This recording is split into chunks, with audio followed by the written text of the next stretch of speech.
আজকে দেখেন আপনাদের জন্য আমি কি ভিডিও নিয়ে আসি, মাটির চুলা বানানো ভিডিও। আসসালামু আলাইকুম, সবাই কেমন আছেন? আলহামদুলিল্লাহ আমি অনেক ভালো আছি। কাদা মাটিগুলো এরকম একদম শক্ত করে জমাই নিয়েছি, 3-4 দিন ধরে শুকাই নিয়েছি। শুকার পর একটু শক্ত হয়ে যখন আসছে, একটা ছুরির সাহায্যে এগুলা টুকরা টুকরা করে তুলে ফেলতেছি। আর এখানে কিছু একটা ঢুকাই দিলেও পারে, আমি এগুলো দিই নাই। আমি এগুলো শক্ত হওয়ার জন্য এগুলো কাটে নিলে এগুলো শক্ত হয়, আসি নিলে এই চুলাগুলো শক্ত হয়। আমি এটা 3টা সিঁড়ি দিয়ে করব। 3 সিঁড়িগুলো আমি এভাবে একটা আগ দিয়ে কাটে নিচ্ছি, পিস করে এগুলো তুলে ফেলবো আগ দিয়ে। ভালোভাবে আসি নিব, এরকম জমা করছি যে আসি নেওয়ার জন্য। আসি করলে চুলাটা অনেক শক্ত হয়, মজবুত হয়। এই ভিডিওটা বানাইছি যে নতুন আপুদের চুলা বানাতে কষ্ট হয়, আপনারা কিভাবে বানাবেন এটা দেখবেন।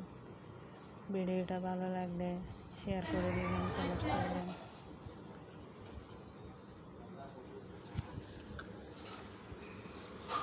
আমার চুলাটা আসানো হয়ে গেছে, এখন ল্যাপ দিয়ে দিয়েছি। এখানে একটু মাটির সাথে সিমেন্ট মিশিয়ে দিয়েছি, চুলাটা যেন শক্ত হয়, বেশি ফাটি না যায়। এখনকার আপুরা যারা ব্লগ করেন, ভিডিও করেন, ওখানে তো সবাই চুলা ইউজ করে, ভিডিওতে এগুলো সুন্দর লাগে। আমিও বানাইছি এগুলা আপনাদেরকে দেখার জন্য।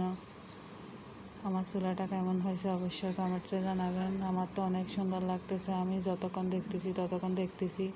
আমি এরকম কিছু নতুন একটা বানাইলে বারবার দেখি। এগুলো যদি খারাপ ঘরও বানাই, আমি ওখানে যেয়ে দেখি ওটা কীরকম হয়েছে, ওটা শেষ করার পরে কীরকম হবে, ওটা শুরু করার পরে কীরকম হবে, এগুলো আমি দেখতেই থাকি। নতুন ঘর হোক, নতুন চুলা হোক, এগুলো আমার দেখতে অনেক ভালো লাগে। ঘর সাজানো দেখলে অনেক ভালো লাগে। মানুষ পুরাতন ঘর নতুন করলে কীরকম হয় এটা দেখতে ভালো লাগে। মিষ্টি আপুর ভিডিও দেখি আমি সবসময়, এখানে ও পুরান ঘরকে নতুন করতেছে, এগুলো দেখতে ভালো লাগে।